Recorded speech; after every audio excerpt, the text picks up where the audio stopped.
Actually, I suppose the way to start would be to say there was one slight error in that I'm not really an economist, I'm a recovering economist. And I could only really have got to the place that I am now through that realization that I needed to recover from this pseudoscience. And it all started back, I think it was the last bit of university training I was getting in economics when I was attending one of my seminars or lectures, and the lecturer sat us all down and say, okay, today's the theory we're going to study is da-da-da-da-da. Empirically, that's actually been proved not to actually stack up, but we're going to do it anyway. Why? Why would? Well, it's always been on the curriculum. We always do it every year. And it's that type of thinking, I think. And at that point, I realized, no, I've got to try and start actually seeing a different view, if you like. And actually working for NEF, not the cooker maker, but actually the New Economics Foundation has really helped me to do that, because NEF, a 30-year-old think and do tank in London, really does try and look at economics from a radically different perspective. What does the think and do tank do? Well, ultimately it does analysis and it creates tools and frameworks to help people. What type of analysis? Some really, really interesting analysis, modeling economies as if growth was no longer the sort of end goal of policymakers. What would a steady state economy look like? How would it operate? Because at the moment the economy is like a bicycle. You stop pedaling, it falls over and it hurts. People become unemployed if you don't think about growth. But we can't go forever with growth. Any economist would say, well, we can. Any physicist would say, we can't. But we can't. So we have to think about these things differently. How would the economy look if it wasn't based purely on growth? But not just quite macro level ideas, also very practical, useful tools, a lot of economic literacy tools for communities to actually help them to understand how money flows around their local economies so that they can take control of their economic destiny and they can actually generate wealth which remains within their communities. So it does a lot of thinking and it does a lot of doing.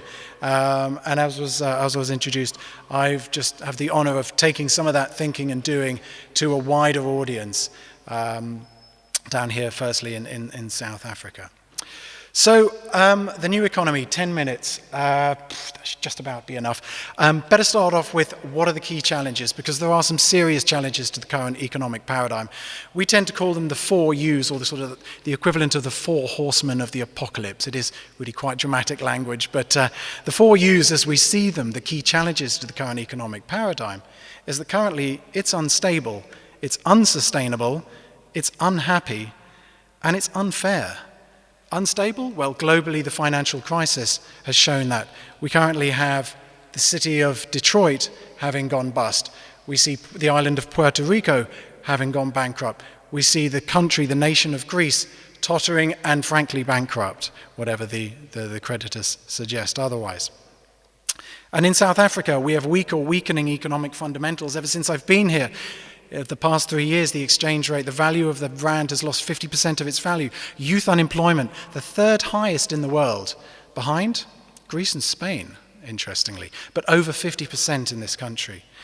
An incredible reliance on highly fluctuating commodity prices, very raw material commodity prices. This is not a stable situation.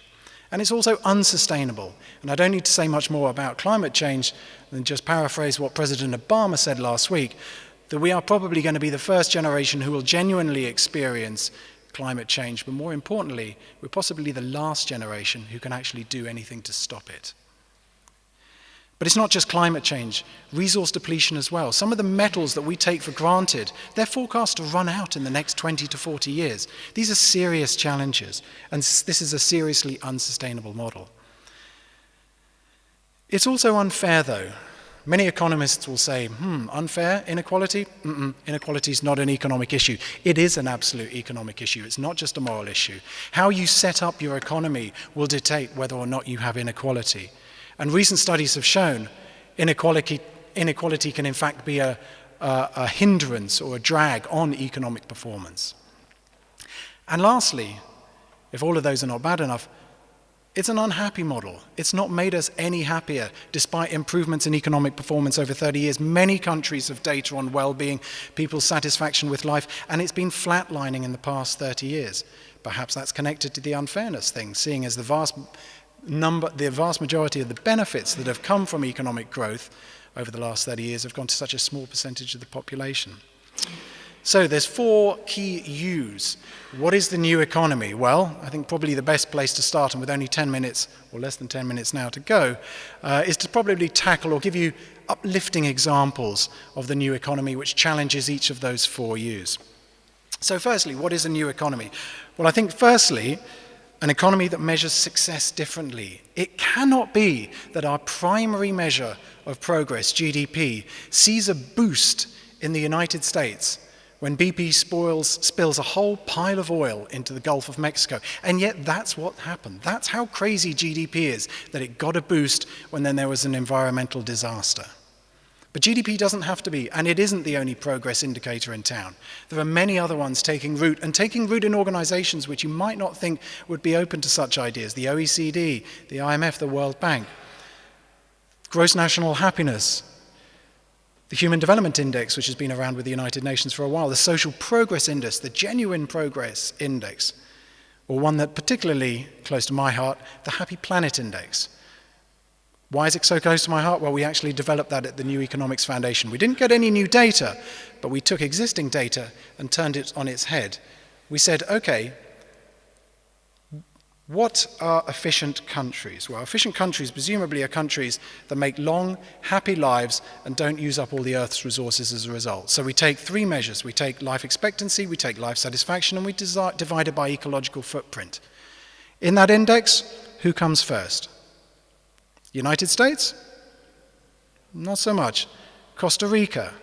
Costa Rica, on a quarter of the GDP per capita and a quarter of the environmental resource use, generates happier, longer lives than the United States. They have a higher life expectancy and they have the same levels of life satisfaction in the United States. Why does measurement matter? Because if we measure these things, then we might start looking and going and have conversations in Costa Rica rather than the United States in terms of saying, what's a sustainable economic development model for us to perhaps learn from? So, firstly, measuring success differently, which might just help us a little bit with the unhappiness part. Secondly, an economy with economic democracy. What are some examples of economic democracy? Well, if democracy is still functioning, then it should be publicly owned. And why don't we have more local publicly owned banks? That sounds a terribly Marxist idea to suggest, but actually, oh no, hold on, let's go to Germany. Some of Germany's strong manufacturing base has been supported by stable long-term finance from very local regional banks. Or perhaps let's go right to the belly of the beast, the United States, the home of the free market, and go to the Bank of North Dakota, a publicly owned bank, a profitable institution, but an institution that puts job creation far above quarterly profit. Interesting. Or let's think about businesses. How could businesses be different? Perhaps if we had businesses which perhaps locally owned and focused and committed to their locality, we might have a different scenario.